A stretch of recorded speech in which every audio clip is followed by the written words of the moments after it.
Feliz sábado a todos. Estamos sem palavras neste momento para agradecer os irmãos. Estamos muito felizes por essa semana. A terceira e última semana de oração desse nosso período aqui. Na segunda-feira estaremos viajando para Filadélfia. Vamos passar ali uma semana na casa de amigos, descansando um pouco. Mas eu já descobri que o meu amigo, muito amigo meu, já arrumou uma programação para mim lá na Filadélfia também. Então, a gente tem férias do nosso trabalho secular aqui desta terra, mas o nosso chefe maior não dá férias não. Mas um dia ele vai dar. Um dia nós teremos a paz e o descanso que nós tanto almejamos neste mundo, mas vamos continuar trabalhando no céu, não vamos? Trabalhando, estudando, aprendendo, mas não vai nos causar o cansaço que muitas vezes nos causa nessa vida. Muitas pessoas perguntam: Leandro, vocês cobram para fazer esse trabalho? Quanto que vocês cobram? Qual o preço para você vir na minha igreja? E a gente sempre fala, assim, o preço é tão caro que Jesus já pagou. Só Ele poderia pagar o preço. E nós fazemos esse trabalho como uma forma de agradecer ao Senhor pelo que Ele fez por nós. Então a gente pede que Ele nos use para a gente poder ajudar outras pessoas, como nós um dia fomos ajudados e despertados por mensagens como essa. Eu espero que as mensagens tenham sido proveitosas para os irmãos essa semana. Aqueles que não puderam estar, eu sei que as atividades aqui são muitas, muito trabalho. Está lá no canal da igreja, acompanhe toda a semana de oração. E eu queria agradecer de forma especial a duas pessoas, acima de tudo a Deus, por essa oportunidade que nos deu, mas a duas pessoas que cuidaram de nós mesmos, parecia que eram nossos pais. Irmão Zé Manuel, obrigado, viu? Cuidaram da gente, estava ali sempre, cuidou da gente, sempre perguntando, está faltando alguma coisa, precisa de alguma coisa, fala com a gente, mas a gente recebeu mais do que a gente precisava, mais do que a gente merece, porque a gente viu na quinta-feira que, na verdade, a gente não merece nada, a gente não merece nada. O mérito é todo de Cristo, mas mesmo assim o Senhor é tão misericordioso, tão bondoso com a gente, não é? Então, Zé Manuel, irmã Ana, obrigado, viu, pelo cuidado conosco. A outra pessoa, o pastor Eliazar, ele não pôde estar conosco aqui, ele está num compromisso em Canérica, mas cuidou da gente também como um pai essa semana, a Gisele, as meninas. Foi muito bom também os momentos que nós passamos com eles, agradecemos muito de coração mesmo. O pastor Eliazar é um grande amigo já há muito tempo, mas tivemos a oportunidade de nos encontrarmos pela primeira vez aqui na América. Morávamos ambos no Brasil, mas a gente foi se encontrar pessoalmente só aqui na América. Então, agradeço muito, Zé Manuel, pastor Eliazar, de forma muito carinhosa, de forma muito especial. Também agradecemos as pessoas que nos ajudaram aqui durante essa semana. O Ministério da Música, agradeço o irmão Elvis, tá? Irmão Elvis, semana passada, nos deu muita atenção ali, conversamos bastante, trocamos algumas ideias, foi muito bom. As pessoas que vieram aqui à frente, toda semana, todos os dias, dirigir o louvor congregacional, as mensagens musicais. Os nossos irmãos lá do audiovisual, lá em cima também, foram muito solícitos, sempre preocupados, está tudo bem, precisa de alguma coisa. Agradeço também o irmão Lúcio está por aí. Olha lá, irmão Lúcio, obrigado por tudo aí, tá? Irmão Cadi, onde é que está o irmão Cadi? Cadê ele? Está ali. Muito obrigado também, viu? Sempre ali, muito solícito lá atrás. Precisamos de alguma coisa, ele ia lá, corria, resolvia, ajudava a gente. Sábado passado nós chegamos na igreja, estava chovendo muito, já encostaram 2 diáconos no carro com um guarda-chuva, já receberam a gente. Eu me senti até um presidente da república chegando desse jeito. E na pregação de sábado passado nós fomos escoltados pelos Pathfinders, é assim que fala? Os desbravadores para nós lá no Brasil. Então, irmãos, muito obrigado, viu? Muito obrigado mesmo. Nós vamos sentir saudades dessa igreja. Vamos sentir falta de vocês e, pela graça de Deus, se for o propósito do Senhor, um dia a gente volta aqui. Tá bom? Eu fiquei muito feliz também, porque onde a gente viaja, eu sou do Espírito Santo, é um estado bem pequeno lá no Brasil, e sempre quando eu viajo, a gente sempre encontra alguém de lá, e aqui eu encontrei o Lucas, a Bianca. Prazer em conhecê-los, viu? São lá nossos conterrâneos lá do Espírito Santo. E tem mais capixabas aqui? Aqui, ó. Os capixabas, é como nós somos chamados, tá, irmãos? Quem nasce lá na capital, lá no Espírito Santo, é chamado de capixaba. Então, os capixabas vão dominar o mundo. Todo lugar que eu vou, eles estão presentes. Então, é um prazer encontrar vocês aqui, tá bom? E espero um dia poder encontrá-los lá, se for a vontade de Deus. Obrigado, irmãos. Obrigado por tudo.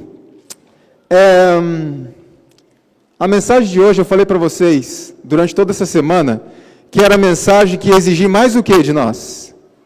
Fé. Para confiar que Deus pode fazer isso na nossa vida. E eu quero convidar os irmãos a abrir a Bíblia no livro de Mateus, capítulo 24. Mateus, capítulo 24. Eu agradeço os irmãos que colocaram o púlpito aqui embaixo. Eu solicitei porque é meu isso. Eu gosto de pregar perto de vocês. Não há nenhum problema pregar ali em cima. As pessoas lá de trás acho que visualizam melhor até. Mas eu gosto de pregar pertinho. E muitas vezes eu desço e eu vou andando aqui no meio do corredor e a minha esposa faz assim, volta, volta. Mas eu gosto de estar com as pessoas. Então, obrigado por terem organizado aqui para nós ficarmos mais perto. Mateus capítulo 24, verso 24, é um texto muito conhecido para nós. E antes de lermos o texto, eu convido os irmãos mais uma vez a curvarem a fronte, porque nós nunca podemos ler a palavra de Deus sem pedir a instrução do Espírito Santo. Vamos orar. Querido bom Pai que está nos céus, te agradecemos, Senhor, pela oportunidade de estarmos aqui. Já estudamos, Senhor, a Tua palavra nessa manhã, e agora vamos estudar mais uma vez. Pedimos que a pessoa do Espírito Santo nos auxilie, que Ele se manifeste, ou continue se manifestando entre nós nessa manhã. Acalme o nosso coração e abra a nossa mente, para que possamos entender a Tua palavra em nome de Jesus. Amém. Mateus capítulo 24, verso 24, são palavras do próprio Cristo e ele diz assim: porque surgirão falsos cristos e falsos profetas, e farão tão grandes sinais e prodígios que, se possível fora, enganariam até quem? Até os escolhidos.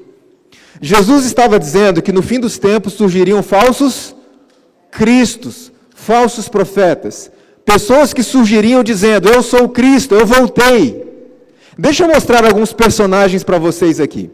Esse homem, ele se chama Sergei Torop. Ele é um russo. E ele disse que ele é Jesus Cristo que veio. Ele afirma que teve uma visão quando tinha 29 anos de idade. E nessa visão foi declarado que ele era o Cristo, que ele era o Messias.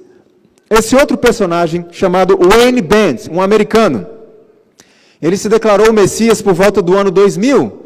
Ele, inclusive, chegou a profetizar e prever o fim do mundo para 2007. Obviamente, ele errou. Ele, inclusive, passou pela prisão. Outro personagem, esse do Japão, Shizuo Matsumoto. Ele não é vivo mais. Por quê? Porque ele foi acusado de um atentado à bomba no metrô de Tóquio. Ele foi, então, preso, julgado e condenado à pena de morte. Ele também dizia, eu sou o Cristo que voltei. Eu sou o Messias. Os brasileiros conhecem mais esse aqui.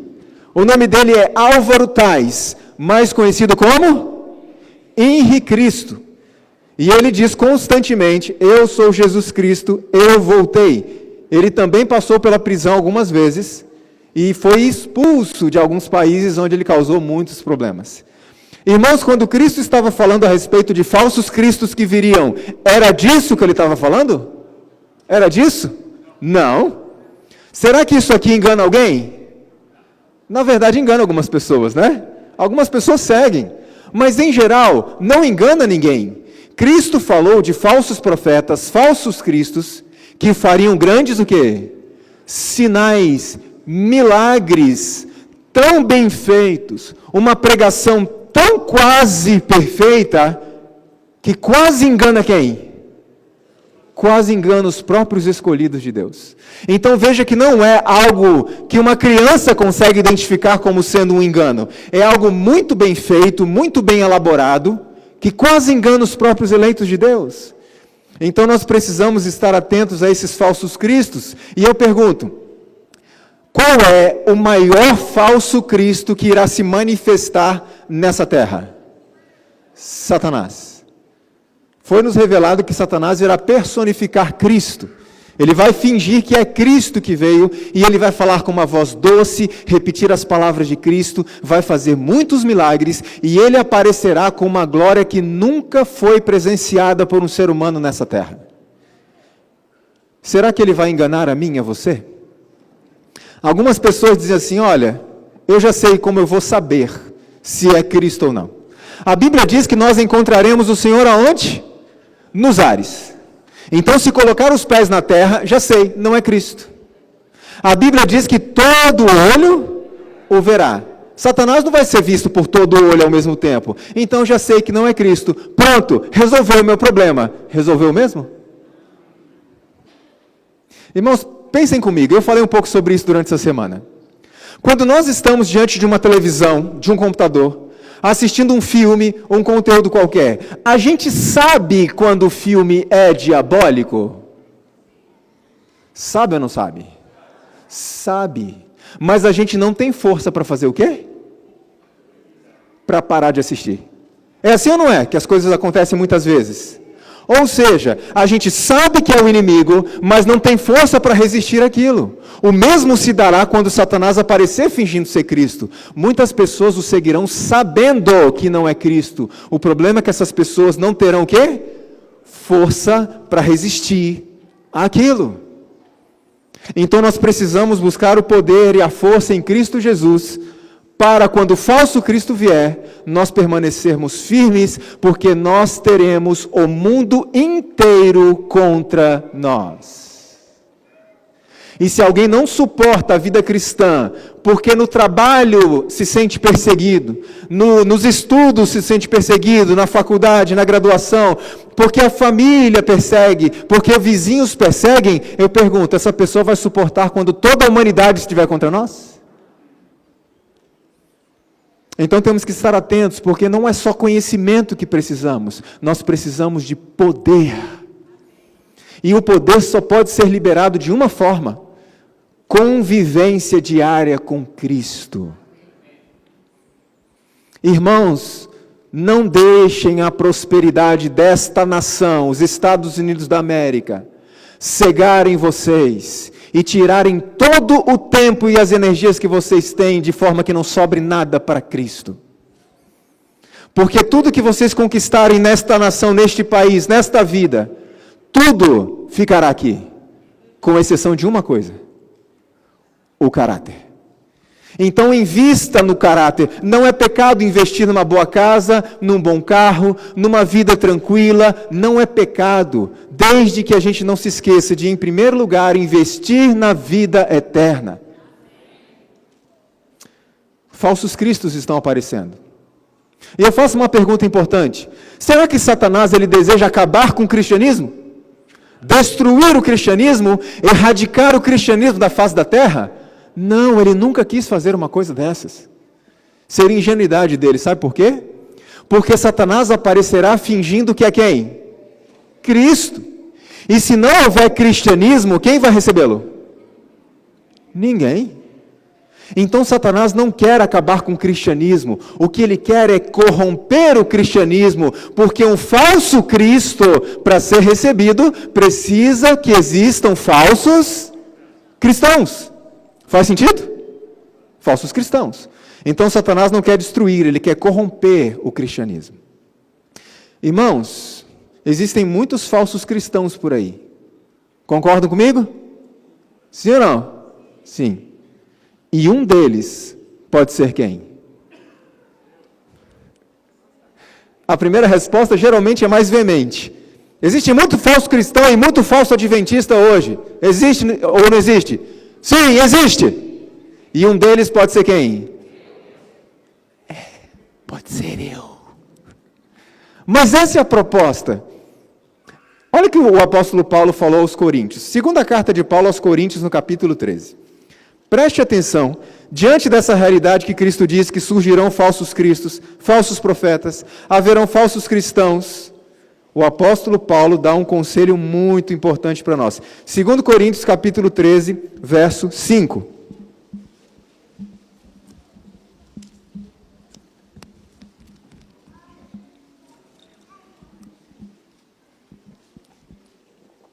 Segundo Coríntios capítulo 13 e o verso 5.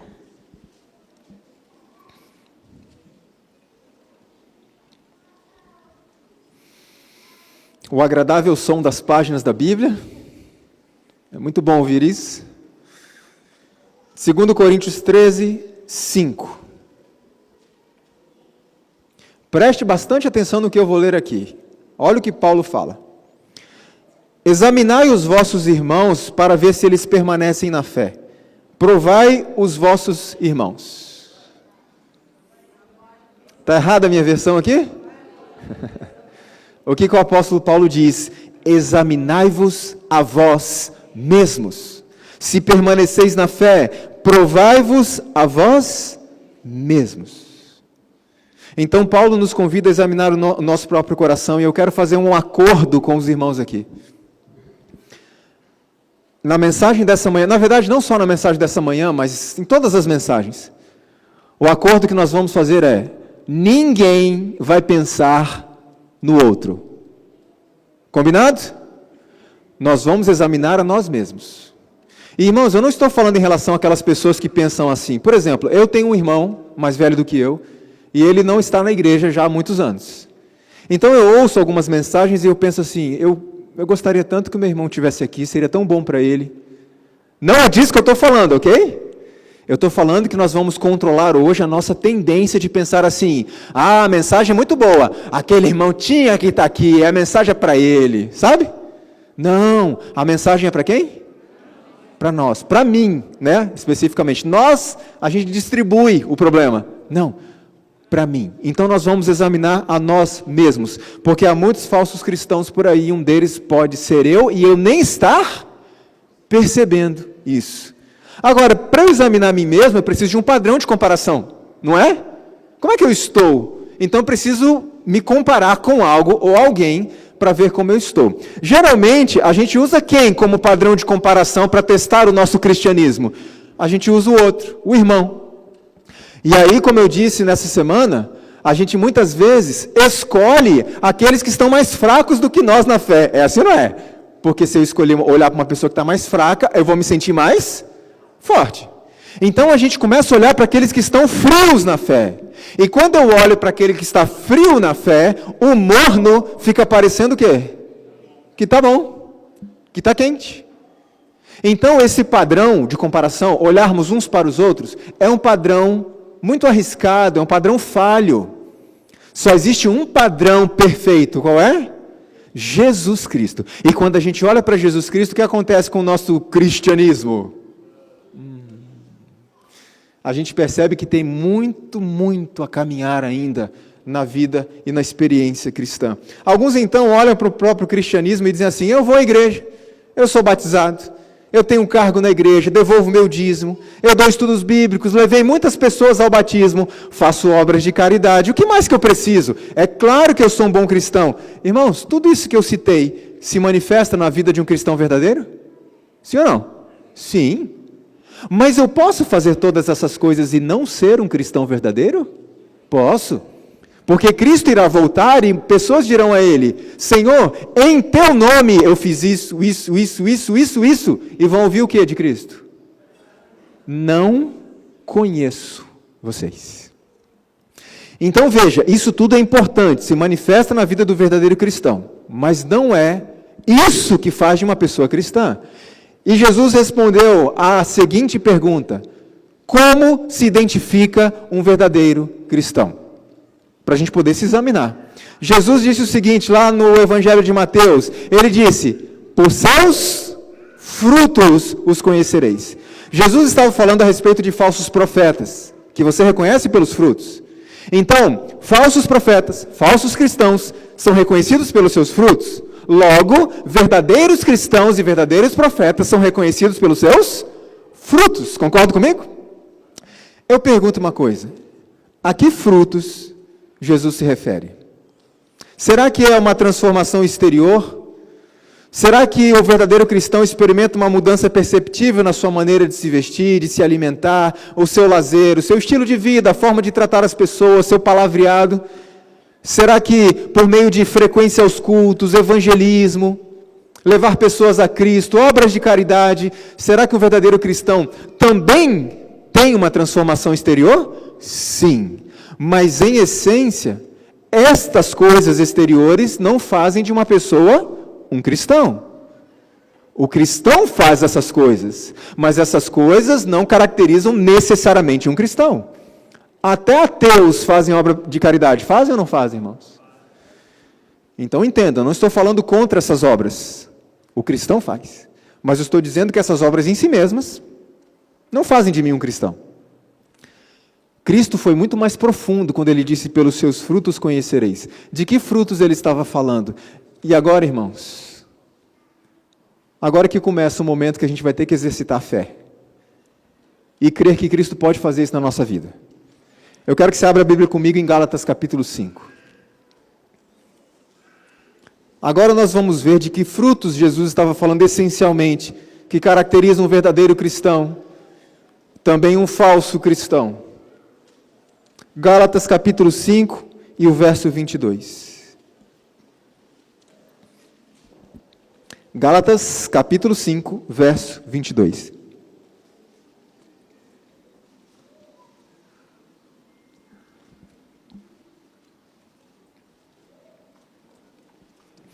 Nós vamos meditar um pouco nesse verso aqui. Na verdade, a base da mensagem dessa manhã. Pelos frutos os conhecereis. Gálatas 5, 22 diz assim: mas o fruto do Espírito é. Primeira lição para nós aqui nessa frase. A palavra fruto está no plural ou no singular? No singular. Não é frutos. Fruto. Por quê? Porque todas as características que nós vamos ver são características de um fruto. E já fica uma importante dica para nós aqui. Significa que o Espírito Santo, ele produz em nós quantas dessas características?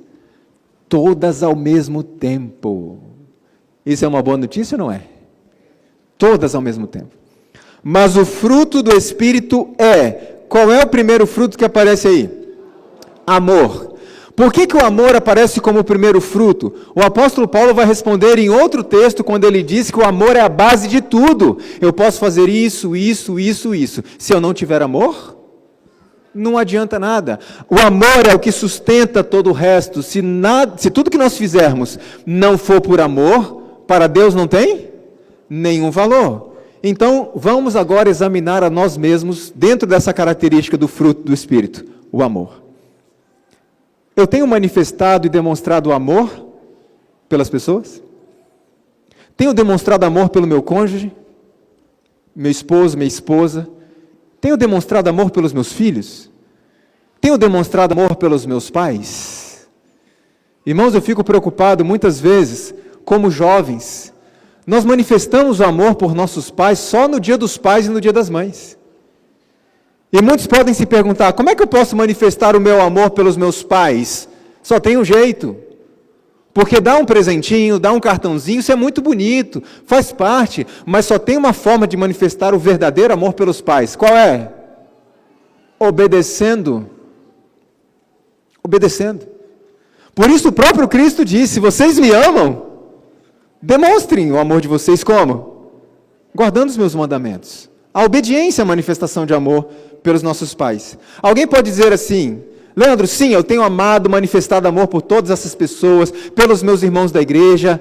E Cristo responde: muito bom, filho, isso é muito bom. Mas eu tenho uma coisa para dizer para vocês. Vocês têm demonstrado amor pelos seus inimigos. Foi isso que Jesus disse? Amai os vossos inimigos? Será que eu tenho manifestado amor por aquela pessoa que me ofende, que me persegue, que me trata mal? A gente precisa também amar essas pessoas, irmãos? Ou não precisa? Também. Mas como que eu posso amar uma pessoa que me ofende, que me trata mal, que age como se fosse o meu inimigo? Como eu posso amar? Só tem um jeito. Se nós entendermos que o amor não é um sentimento, amor é uma decisão. Porque os sentimentos, eles mudam com o tempo e com as circunstâncias. Mas a Bíblia diz que o amor jamais acaba. Porque amar é uma decisão. A pessoa me faz mal, mas eu decido amá-la mesmo assim. E só tem um jeito. Cristo responde: aprendei de mim. Irmãos, a Bíblia não diz que Deus tem amor. A Bíblia diz que Deus é amor. E será impossível a nós amarmos as pessoas, inclusive os nossos inimigos, se não permanecermos ligados à fonte do amor. É a mensagem de sábado passado. Comer a carne e beber o sangue de Cristo diariamente, com tempo de qualidade, não 5 minutinhos. E Deus, que é amor, vai transferir este amor para nós.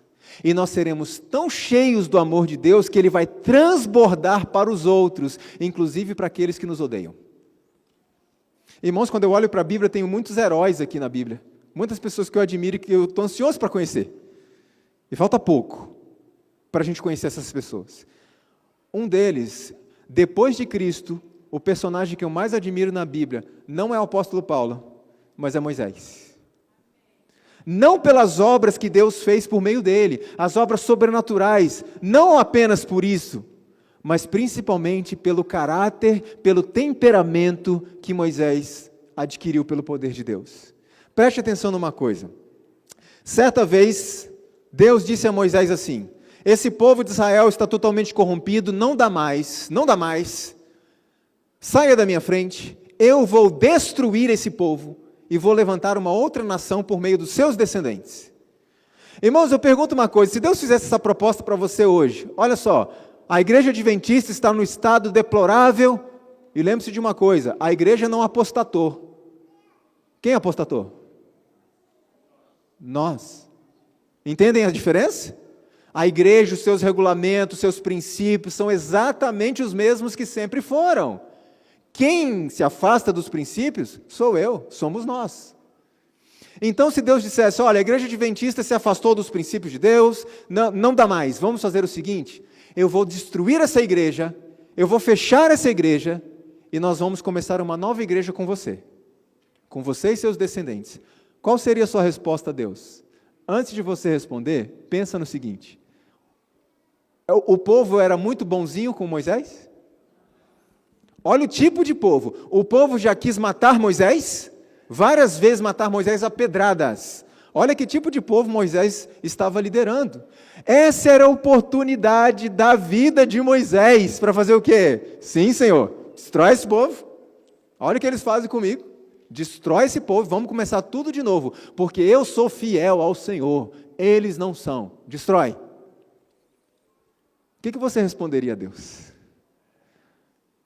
Se Deus dissesse assim, filho, sabe aquela pessoa que está fazendo mal para você? Sabe aquela pessoa? Eu vou destruir ela. Pode ser? O que você responderia para Deus? É para a gente pensar, irmãos? Precisamos pensar nisso. Mas qual foi a resposta de Moisés para Deus? Senhor, não destrua o povo. Olha o tipo de povo de quem Moisés está falando. Que povo ruim, ímpio, mau. Não, Senhor, não destrói o povo. E a gente conhece bem a resposta de Moisés quando ele diz assim, risca o meu nome do livro que tens escrito. Risca o meu nome do livro da vida. E muitas pessoas são levadas a pensar que Moisés disse assim, olha, Senhor, se o Senhor for destruir o povo, então me destrói junto. Será que foi isso que ele quis dizer? Preste atenção comigo. Vocês concordam que Moisés agiu como intercessor pelo povo? Intercedeu? E o intercessor é aquele que morre junto ou aquele que morre no lugar? Cristo é o nosso supremo intercessor. Ele morreu em nosso lugar para que nós não experimentássemos a morte eterna. Então, na verdade, irmãos, o que Moisés estava dizendo não era, Senhor, se o Senhor for destruir esse povo, me destrói junto. Moisés estava falando o seguinte, Senhor, eu não quero a destruição desse povo, eu quero a salvação deles. De alguma forma, Senhor, salva essas pessoas, ainda que sejam como são, ainda que me tratem dessa forma, salve essas pessoas, mas Senhor, se não tiver nenhuma outra forma de salvar essas pessoas, eu tenho uma proposta para fazer para o Senhor. O Senhor pega a minha fidelidade, atribui a eles e salva-os. E o pecado deles, o Senhor coloca sobre mim e me destrói no lugar deles. Risca o meu nome do livro da vida e coloca o nome deles no lugar do meu. Vocês estão entendendo o que significa amar alguém, irmãos? Amar não é dar uma cesta básica meramente. Eu posso dar uma cesta básica para uma família que eu nem conheço, que eu nem gosto dela. O verdadeiro e mais profundo amor se manifesta na ação de uma pessoa oferecer a sua própria vida para que um inimigo possa se salvar no seu lugar. Aliás, alguém fez isso por nós. Quem foi? E a Bíblia diz que Deus prova o seu amor para conosco, tendo Cristo morrido por nós, quando? Quando nós ainda éramos pecadores, seus inimigos. Vocês acham que é possível a gente ter um amor tão profundo assim por alguém? Inclusive alguém que é o nosso inimigo? Vocês entendem porque eu disse que essa mensagem ia requerer muita fé da nossa parte? Porque Deus pode fazer isso em nossa vida. Leandro, como é que você prova que Deus pode fazer isso na minha vida? Porque Ele fez na vida de Moisés, porque Ele não pode fazer na minha. Aliás, irmãos, eu tenho certeza que ninguém aqui matou uma pessoa alguma vez na vida. Moisés fez isso? Olha o temperamento que Moisés tinha quando saiu do Egito. Matou um egípcio, mas passou aquela temporada de 40 anos com Deus. Imagina se Moisés fosse libertar o povo desse jeito. Primeira reclamação do povo, o que Moisés ia fazer? Ia acabar com todo mundo, ia falar como os discípulos: Senhor, vem cá, o senhor não quer que a gente mande descer fogo do céu para matar esse povo todo? E Jesus disse assim: filhos, eu não vim para destruir, eu vim para salvar. Um assassino como Moisés se tornou o homem mais manso da terra. Irmão, se aconteceu na vida dele, por que na minha não? Por que não? O erro, se não acontece, está em mim, não em Deus, porque o poder é o mesmo. Eu preciso dar tempo a Deus para que Ele faça essa transformação. E quanto tempo eu passo com a Bíblia e em oração? Para que Deus faça essa transformação. Querem ver que interessante que a serva do Sr. Ellen White comenta sobre Moisés? Em seu amor por eles, pelo povo, rogara fosse antes o seu nome riscado do livro da vida, do que se deixassem eles a perecer. Moisés está ensinando a renúncia de si mesmo, ao desejar ser riscado do livro da vida, por causa de seus semelhantes, para que eles pudessem salvar-se. Profundo isso. Você diria isso em relação àquela pessoa que te ofende, que te trata mal? Senhor, eu não quero que o Senhor destrua ela, eu não quero que ela se perca, mas se não tiver outra forma, eu sou fiel ao Senhor, atribui a ela, e o pecado dela pode colocar sobre mim, mas salva ela. Amai os vossos inimigos. Qual é o próximo fruto que aparece aqui? Eu demorei um pouquinho no amor, tá, irmãos? Os outros vamos passar mais rapidamente, porque o amor é a base de tudo, e grande parte de nós não entende o que amor significa. Qual é o próximo fruto? Alegria. Olha que interessante que a Bíblia fala sobre alegria. O coração alegre é como um bom remédio, mas o espírito abatido seca até os ossos. Irmãos, um espírito abatido causa doenças, enfermidades graves. Então eu pergunto para nós examinarmos: eu tenho sido uma pessoa alegre? Eu não estou dizendo uma pessoa que zomba de tudo, leviana, que não leva nada a sério, não é isso, mas uma pessoa alegre. Ou será que eu sou uma pessoa cabisbaixa, o tempo inteiro triste, reclamando de tudo, reclamo do meu pai, do meu filho, da minha mãe, do meu esposo, da minha esposa, do meu chefe, do pastor, do ancião, dos irmãos da igreja, vivo reclamando? Será que eu sou aquela pessoa que quando alguém se aproxima, bom dia, irmão, e eu digo, o que tem de bom? Tem nada de bom. Que tipo de pessoa eu sou? Porque, irmãos, eu posso ser uma pessoa que quando chego no ambiente, o ambiente fica carregado. Parece que os celulares começam a tocar, porque todo mundo começa a sair. Sabe? Espera aí que eu vou atender uma ligação, porque a minha presença é amarga. Cristãos sofrem. Aliás, cristãos são os que mais sofrem nessa terra. Mas o cristão, ainda que se entristeça, Jesus se entristeceu, se angustiou, Jesus chorou. Mas o cristão, ele tem uma esperança que o mantém de pé. Será que eu sou um cristão sempre amargurado? Quem eu sou? Olha que interessante esse texto da irmã White. Se bem que deixemos de lado toda a vaidade, toda a conversação tola, ridícula e zombadora, não devemos nos tornar insensíveis, antipáticos e insociáveis. Eu pergunto, tem cristão insensível hoje em dia? Cristão que vê o irmão cair em pecado, não está se importando com isso. Ou pior, eu tenho visto pessoas que se alegram com a queda do irmão. E uma dessas pessoas pode ser quem? Pode ser eu mesmo. Será que existe cristão antipático? Em Cabo Verde se usa essa palavra, irmãos, Emanuel? Antipático? Existe cristão antipático? Ninguém gosta de estar perto. Existe cristão insociável? Não, eu não me misturo com essas pessoas. E lembre-se de uma coisa, tá, irmãos? A gente não está falando de convivência, não, tá? Muita gente diz assim, não, mas Jesus ele andava e convivia com prostitutas. Jesus convivia com essas pessoas? Não. Jesus visitava, Jesus conversava, Jesus buscava salvar. Mas ele tinha um grupo com quem ele convivia. Tenha muito cuidado com o poder das influências das amizades com quem a gente convive. Cuidado com isso. E quando eu falo de cristão insociável, não é aquele cristão que cuida com as companhias constantes, mas aquele cristão que, não, eu estou num patamar mais elevado, eu não ando com certas pessoas. Entende a diferença?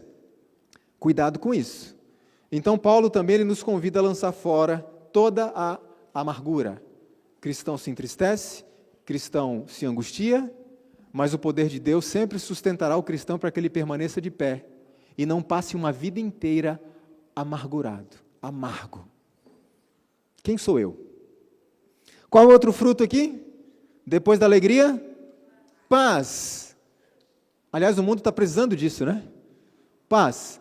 Então eu pergunto para nós examinarmos a nós mesmos. Cristo, a Bíblia diz que dá a paz que excede o entendimento.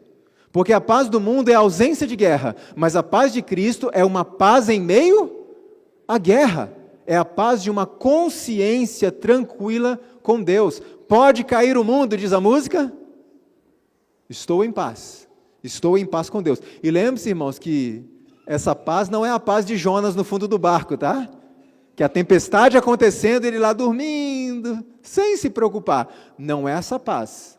É um cristão que está atento ao que está acontecendo, que passa por provações, mas ele tem a paz de Deus no seu coração e a certeza de um futuro que já não está tão distante, quando todos os problemas serão erradicados. Será que eu tenho essa paz? Ou eu vivo constantemente estressado, ansioso, agitado? Vivemos num mundo muito agitado. As pessoas, 4 horas da manhã, estão aí no trânsito já brigando, xingando umas às outras. Quem sou eu? Outra pergunta no contexto da paz. Jesus disse essas palavras, bem-aventurados os pacificadores. Pacificador é aquele que uma pessoa se afasta de Cristo. O pacificador é aquele que se aproxima dessa pessoa com amor, com carinho, com respeito. E por seu proceder, por seus conselhos, suas orações, ela consegue trazer essa pessoa de volta a Cristo, ou seja, ela reconciliou uma pessoa com Cristo. Ela é um pacificador. Mas existe também a questão horizontal da nossa relação entre nós no seguinte sentido: será que eu sou um pacificador ou sou um causador de intrigas entre irmãos? Será que eu sou aquela pessoa que quando chega uma fofoca, fala fofoca também? Entendo que é fofoca? Tá bom. Uma pessoa que recebeu uma fofoca do irmão, eu sou aquela pessoa que vou levar essa mensagem adiante e piorar um pouco, né? Ainda? Ou sou aquela pessoa que... Será que eu sou aquela pessoa que quando 2 irmãos da igreja estão brigados, discutem, brigam, eu sou aquela pessoa que vou trabalhar pela reconciliação dos dois? Ou eu sou aquela pessoa, como se diz no Brasil, que coloca mais gasolina na fogueira? Um dia eu recebi a mensagem de um rapaz. Ele disse: irmão Leandro, eu e minha esposa estamos à beira da separação, não dá mais. E eu disse: mas o que está acontecendo? E ele conversou um pouco comigo. E eu disse: irmão, eu gostaria muito de ajudar vocês, mas tem um problema. Não conheço você, não conheço sua esposa. Estou longe, muito longe de vocês. Não sei nada sobre vocês, como é que eu vou ajudar vocês? Irmão, sempre lembre de uma coisa, quando há um conflito entre duas pessoas, nunca tome um partido ou tome uma decisão, alguma coisa assim, sem ouvir os dois lados. E eu disse, irmão, eu só ouvi você, não ouvi sua esposa, e é difícil para mim ajudar vocês dessa forma. Faça o seguinte, procure uma pessoa da sua confiança aí por perto, um familiar, um amigo, um irmão da igreja. Sabe qual foi a resposta que ele me deu? Ele falou, irmão, até que tentei fazer isso. Mas sabe o que aconteceu? Eu estava conversando com um irmão. E eu falava algumas coisas da minha esposa para ele. Porque minha esposa faz assim, assim, assim. E o irmão falava, que coisa horrorosa, mas que mulher é essa? E ele começava a enfatizar e aprovar ainda mais, quanto mais mal falava da minha esposa, ele falava, realmente, sua esposa é muito ruim. Depois, irmão, eu acabei descobrindo que ele também conversou com a minha esposa. E sabe o que ele fez com a minha esposa? Ele falou mal de mim. Irmãos, deixa eu dar um conselho para aqueles que precisam aconselhar casais, por exemplo. Quando você vai aconselhar o homem, você tem que entender qual é o papel do homem no problema. Entende? Não vou conversar com o homem para falar mal da mulher dele. E nem conversar com a mulher para falar mal do esposo. Eu tenho que conversar com a esposa, mostrar para ela qual é o papel dela na problemática, e conversar com a esposa e mostrar qual é o papel dele naquela problemática. Vocês entendem? Para que cada um entenda qual é a sua parte e o que precisa fazer. Mas esse irmão disse, eu não tenho com quem conversar, porque as pessoas pioram as coisas. Jesus disse que os pacificadores são felizes, são bem-aventurados. Então, irmãos, precisamos ser essas pessoas. Se um casal briga, se um irmão briga com o outro, a gente vai trabalhar pela reconciliação. E quando essa reconciliação acontece, sabe o que acontece lá no céu? Festa. Quando dois irmãos se reconciliam. E se você for o promotor dessa reconciliação, que bênção, que maravilha. Qual é o próximo fruto depois da paz? Longanimidade, que é mais do que paciência. Porque o paciente, ele espera, ele aguarda, ele está ali. Mas o longânimo não é só paciente. Porque o longânimo, ele espera com longo ânimo. O paciente pode esperar de forma passiva. O longânimo, ele espera de forma animada, esperançosa. Esse é o longânimo. Mas a gente pode usar a palavra paciente, porque é mais simples aqui para nós. É aquele que é vagaroso em ficar irritado. O longânimo, dificilmente ele vai ficar irritado. Então vamos examinar o nosso próprio coração. Será que eu sou uma pessoa paciente? Ou eu perco a paciência com muita facilidade? Um dia um rapaz me disse assim, irmão Leandro, eu estava marcando no meu caderninho cada um dessas características do fruto. Ok, isso aqui até que está bom. Isso aqui também, isso aqui também. Quando chegou na paciência, ele disse, rasguei a folha do caderno e joguei fora. Nesse momento. Então eu pergunto, quem sou eu? Será que eu me irrito muito fácil? E existem alguns laboratórios, irmãos, no nosso dia a dia, que Deus usa para poder exercitar esses frutos em nós. Muitas pessoas estão pedindo, Senhor, dá-me paciência. Deus dá paciência? Não. Na verdade, sim, Ele dá a paciência, mas Ele tem uma forma diferente. A gente imagina Deus dando paciência assim, toma, agora você é paciente. Não. O que Deus dá? Deus dá circunstâncias para a gente exercitar a paciência, e preste atenção nisso. Nós precisamos ter uma visão espiritual das coisas. Nós temos que ter uma visão como cristãos, tudo em que nos envolvemos, temos que ter uma visão do grande conflito que está por trás disso. Quando nós temos essa visão espiritual, a gente consegue se exercitar mais nos frutos do Espírito. Querem ver o exemplo? Imagine que um casal está se arrumando para ir à igreja.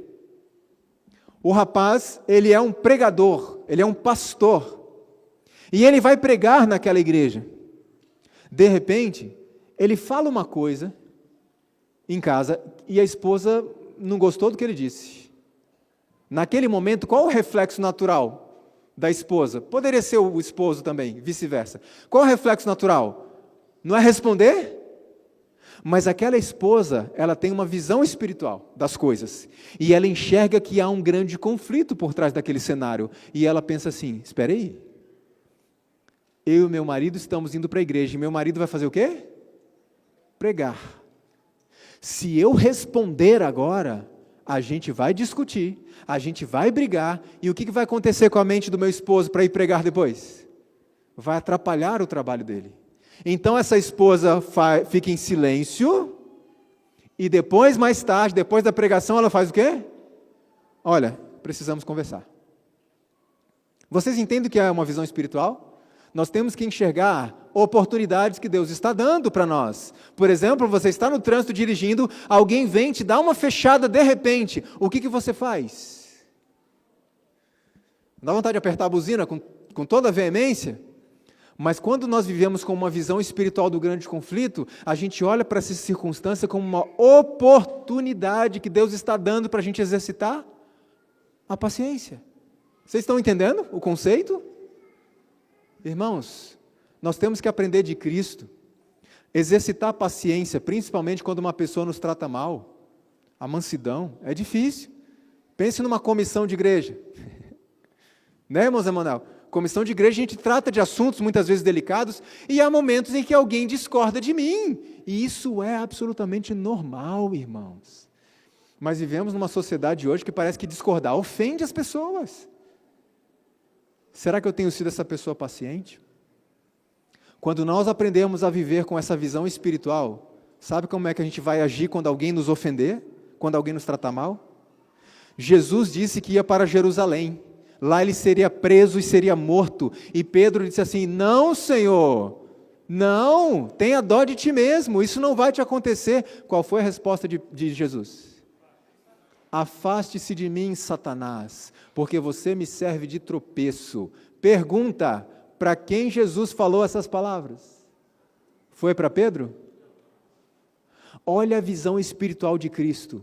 Quando Pedro estava falando aquelas palavras, tentando desanimar a Cristo do seu ministério final, a visão espiritual de Cristo enxergou imediatamente que o problema não estava em Pedro, havia um poder muito maior do que Pedro agindo por meio dele, e é contra esse poder que Cristo falou, se afaste de mim. Quando nós entendemos isso, então estaremos prontos para amar o pecador e odiar o pecado. Quando uma pessoa me ofende, eu tenho que ter a visão espiritual de entender que a vítima não sou eu, a vítima é ela, porque ela está sendo usada por um poder satânico para fazer isso comigo. Então ela é a vítima, e quando eu entendo isso, eu digo, Senhor, cuida dessa pessoa, ajuda essa pessoa, ela está sendo usada. Entenderam o que Cristo quis dizer? Não era para Pedro, mas para o poder que estava agindo ali por trás dele. Nós temos que odiar o pecado, temos que odiar o diabo, mas precisamos amar aquelas pessoas que ele escraviza, porque nós podemos ser uma dessas pessoas. E o princípio básico da Bíblia é: trate os outros da mesma maneira que você quer ser tratado. Olha que interessante esse texto aqui. Não podemos permitir que o nosso espírito se irrite por algum mal real ou suposto que nos tenha sido feito. Se vos forem dirigidas palavras impacientes, nunca respondais no mesmo tom. Olha que difícil que é isso. Há um poder maravilhoso no silêncio. Sob uma tempestade de palavras ferinas e acusadoras, conservai apoiado o espírito na palavra de Deus. Olha o que Jesus disse. Existem casas que são construídas na rocha. A casa é o caráter, a rocha é Cristo. E Jesus diz, essa casa, esse caráter construído em Cristo, vai vir temporal, vai vir enchente, vai vir furacão, vai vir terremoto, vão falar mal dessa pessoa, vão tratar mal essa pessoa, mas esse caráter não cai. Quando uma pessoa diz, olha, eu saí da igreja porque me trataram mal. Você saiu da igreja porque faltou alicerce na rocha. Porque aquele que tem alicerce na rocha, que é Cristo Jesus, ninguém tira essa pessoa da igreja. Pode tratar mal como for, ninguém tira essa pessoa da casa do Senhor. E, irmãos, eu tenho estado muito preocupado, porque um dos maiores laboratórios de Cristo para nos exercitar nesses frutos se chama família. Um dia eu ouvi a história de uma garotinha, eu não sei se é uma história real ou não, mas a lição é muito interessante. E essa garotinha procurou o seu pai e disse: papai, eu queria que a gente pegasse as nossas coisas e fôssemos morar dentro da igreja. E o pai ficou tão feliz com aquilo. Como pode? Minha filhinha tão pequenininha tem um amor tão grande pela casa do Senhor, que quer pegar a mudança e morar dentro da igreja. E ele disse todo feliz: filha, não dá para a gente morar dentro da igreja, a gente tem a nossa casa aqui, a igreja a gente vai só para adorar o Senhor. Mas por que você quer ir morar na igreja? E a menininha disse assim: porque o Senhor é um na igreja e é outro em casa. Eu prefiro o papai da igreja. Irmãos, minha esposa e eu temos recebido mensagens por onde passamos. E pessoas me dizem assim: irmão, está vendo aquele ancião ali? Maravilhoso, maravilhoso, a pessoa, um exemplo para esta igreja. Eu digo amém, irmão, amém por isso. E quando nós voltamos para casa, uma esposa escreve para mim e diz: meu marido não é nada daquilo que os membros da igreja pensam. Deveriam conhecê-lo dentro de casa. Porque tem muitas pessoas que são muito pacientes, amorosas, corteses, gentis com todo mundo, mas dentro de casa. E um desses pode ser quem? Então tem que examinar o meu coração. Irmão, só existe uma pessoa que sabe de verdade quem é o Leandro Dalla, além de Deus. Quem é? A minha esposa. Nós não temos filhos, mas os que têm, os filhos. Então precisamos examinar o nosso coração. Paciência é um fruto do Espírito. O outro fruto é a benignidade e o outro a bondade. Vamos pegar os dois juntos, porque eles estão ligados. Será que eu sou bondoso, compassivo? Sou uma pessoa cortês, educada, especialmente dentro da família? Muitas vezes nós podemos ver uma família reunida para a refeição. E então o marido diz à esposa assim: amor, por favor, você poderia pegar aquele arroz ali para mim? A esposa pega o arroz, entrega para o esposo, e o esposo responde o quê? O quê? Deveria. Então esse é o exame que nós temos que fazer. É isso que eu respondo? Leandro, mas dentro de casa isso é formalidade, a minha esposa, meus filhos. Não, não, não. O diabo quer que você acredite que é formalidade, porque pessoas mal educadas na sociedade aprenderam isso dentro de casa. Por favor, com licença, obrigado, isso se aprende em casa. E pais aqui presentes, os seus filhos aprendem muito mais vendo o que vocês fazem do que vocês dizem. Eu ensinei meu filho a tratar bem as pessoas, a amar as pessoas, mas muitas vezes era um marido que não agia assim com a própria esposa, e os filhos aprenderam a ser assim com as pessoas. Então, como eu tenho sido em casa, na minha família, bondade, cortesia, mútua bondade e paciência farão do lar um paraíso e atrairão santos anjos para o círculo da família. Mas eles, os anjos, fugirão da casa onde há palavras desagradáveis, rixas e atritos, ausência de bondade, queixumes, reclamações constantes e ira, expulsam Jesus do nosso lar. E sabe onde esse problema vai se refletir? Na igreja. Na igreja. Querem ver? Olha só. Parou? Ajudem-me. Tecnologia, é assim mesmo. Às vezes ela pega a gente de surpresa. Isso, muito obrigado. A menos que manifesteis mansidão, bondade e cortesia, aonde? Dentro do lar. Em casa, vossa religião será vã, será inútil. Se houvesse mais genuína religião doméstica, mais poder haveria na igreja. E tem gente reclamando que não está vendo a manifestação do poder de Deus na igreja, o reavamento não vem. Mas muitos não percebem que o reavamento da igreja depende do meu. E muitos problemas que encontramos enquanto igreja têm sua origem aonde? Lá em casa. No lar. Precisamos atentar para isso, e Jesus vai além, ele diz: faça o bem aos que vos odeiam. Fazer o bem às pessoas que me odeiam? Sim. É isso que Jesus está dizendo. O penúltimo fruto é o fruto da fé ou fidelidade. A fidelidade a Deus em primeiro lugar, porque quando somos fiéis a Deus, nós acabamos sendo fiéis nas outras relações da vida.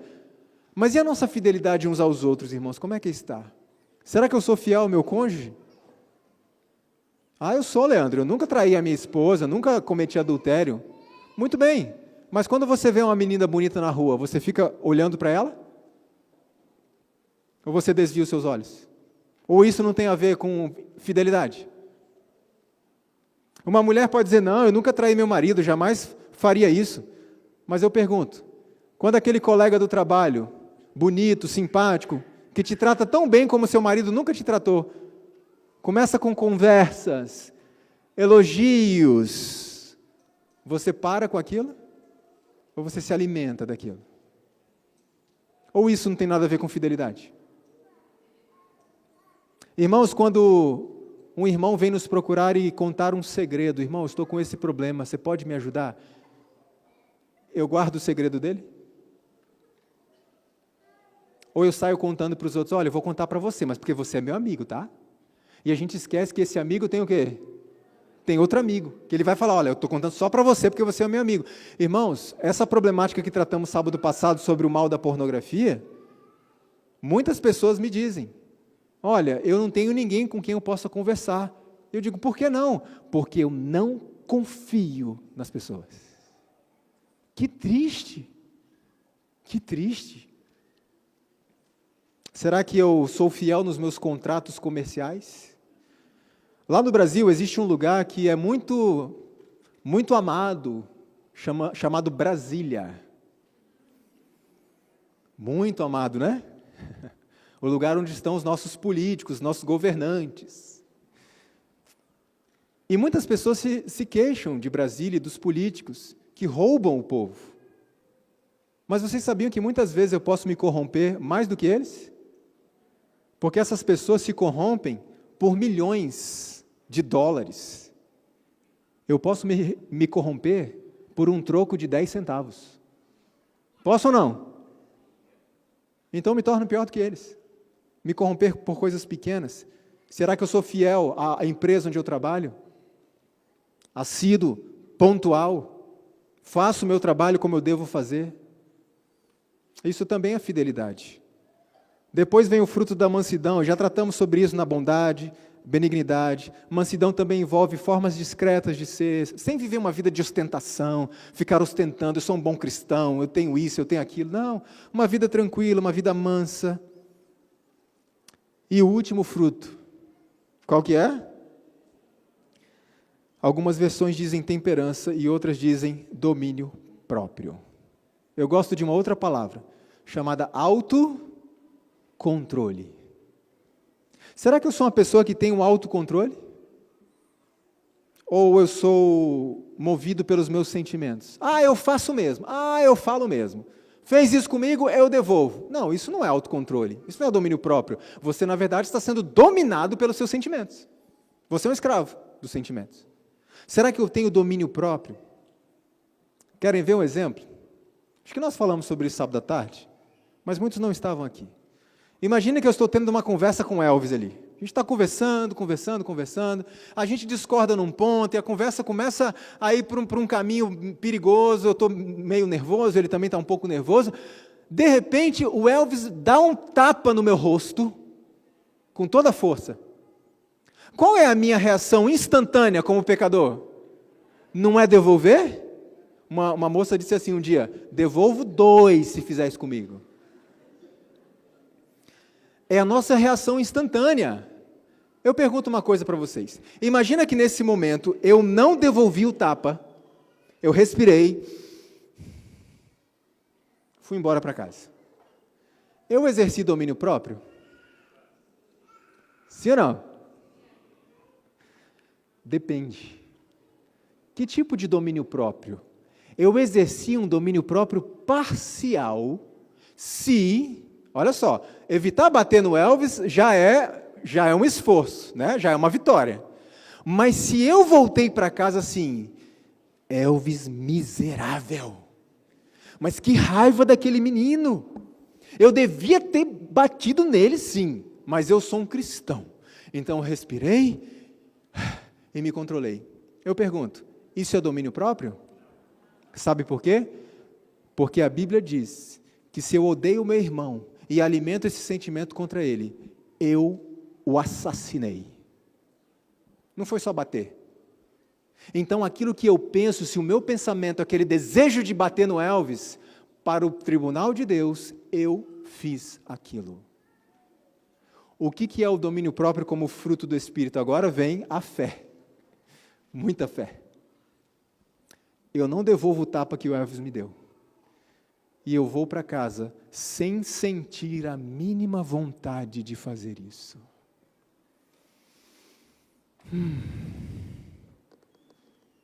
Isso é possível, irmãos? Para Deus, nada é impossível. Nada.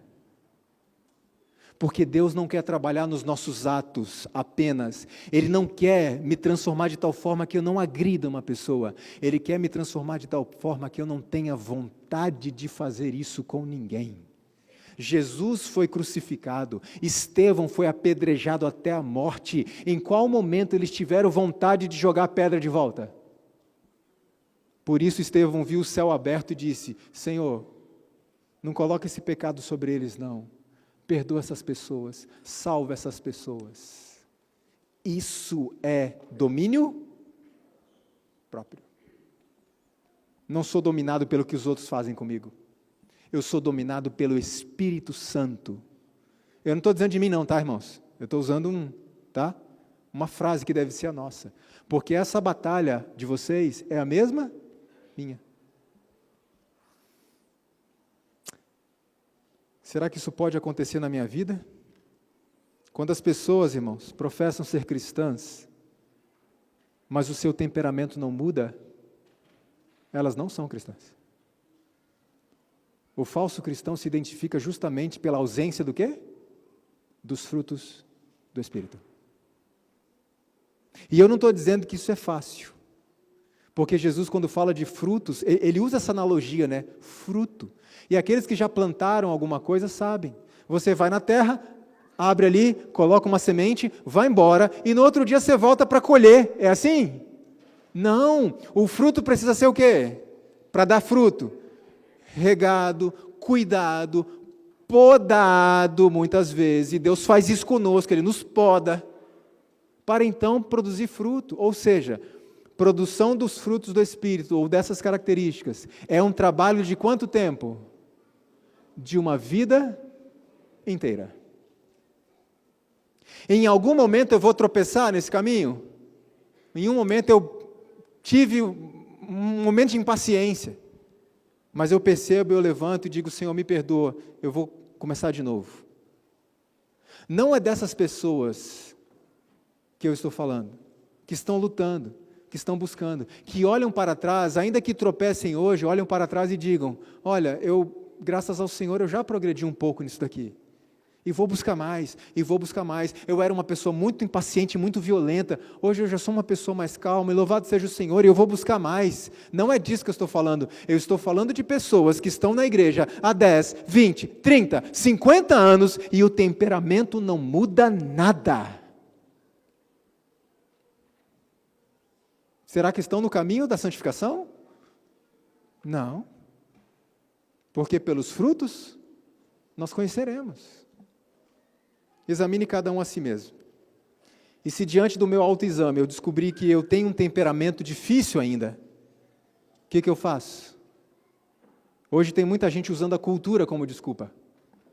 Eu sou bisneto de alemães e italianos. Eu sou nervoso, eu sou impaciente, porque alemão é assim mesmo. Irmãos, nós não estamos aqui buscando a nossa cultura terrena, estamos buscando a cultura do céu. Do céu. E a única forma de um povo mundial, de culturas diferentes, e aqui dentro desta igreja há culturas diferentes, a única forma de um povo tão diferente se tornar um só, é se todos se submeterem ao mesmo Deus. E não tem essa de cultura, não. Na minha cultura, a cultura lá dos meus ancestrais era uma cultura brava, nervosa, impaciente. Mas eu quero a cultura do céu, então, Senhor, me transforma. Faz-me diferente. E se eu percebi que eu ainda não mudei nada, que eu tenho muitos problemas de temperamento ainda, será que tem solução para mim? O último texto para nós lermos diz assim. Deixa eu adiantar aqui um pouquinho. Há remédio para a alma enferma de pecado. Esse remédio está em Jesus. Precioso Salvador, sua graça é suficiente para o mais fraco dos seres. Leandro, eu me sinto tão fraco, a graça de Cristo é suficiente. Leandro, eu nunca vou ser uma pessoa paciente. Se você submeter a Deus, você vai, porque a graça de Deus é suficiente. Ela diz mais.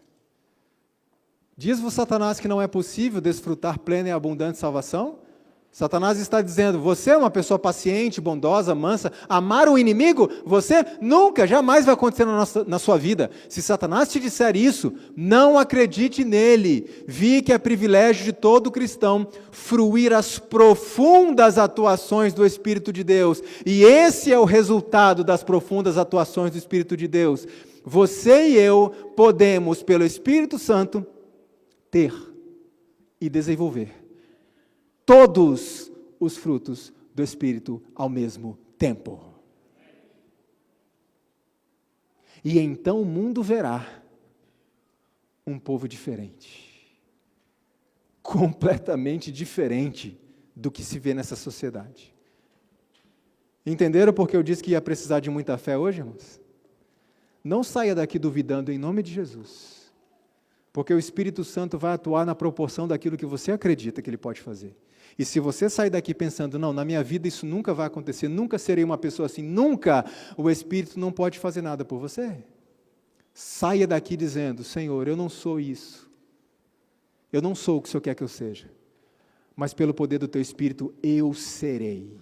E o Espírito Santo tem poder para isso. Saia daqui hoje com a certeza do perdão pleno, da restauração e de que você e eu podemos ter todos os frutos do Espírito. Saia com essa certeza e busque isso dia a dia.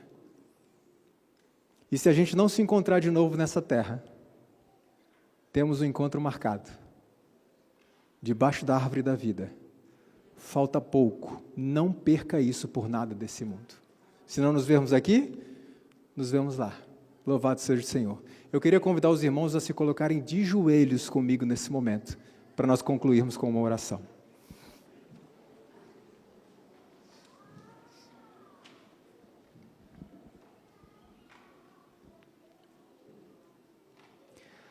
Querido bom Pai que estás nos céus, muito obrigado, Senhor, por esta manhã de sábado. Obrigado, Senhor, por esses momentos que passamos com os nossos irmãos durante essa semana. Ó Senhor, daqui a pouco minha esposa e eu estaremos partindo. Eu te suplico que permaneça com essa igreja. Que Teu Santo Espírito permaneça aqui como tem estado. E que Ele seja derramado de forma ainda mais abundante. Que a igreja de Broughton possa ser, ou continue sendo, uma grande luz neste lugar. Senhor, se porventura há alguém aqui que está com o coração apertado, triste, abatido, quem sabe por problemas da vida, ou quem sabe por uma dúvida se é possível ser transformado, que essa pessoa saia daqui com a confiança de que o Senhor sempre cumprirá as Tuas promessas, e que o Senhor tem poder para fazer qualquer coisa e transformar qualquer pessoa. Dá-nos força, Senhor, para superarmos as provações que temos na nossa vida, e muitas que virão, ainda piores do que hoje. Que Teu Espírito esteja conosco, Teus anjos nos cerquem, que possamos enfrentar o que for necessário ao Teu lado, e muito em breve possamos ver Jesus voltar nas nuvens dos céus. Peço mais uma vez a bênção, Senhor, ao pastor Eleazar, a Gisele e as meninas.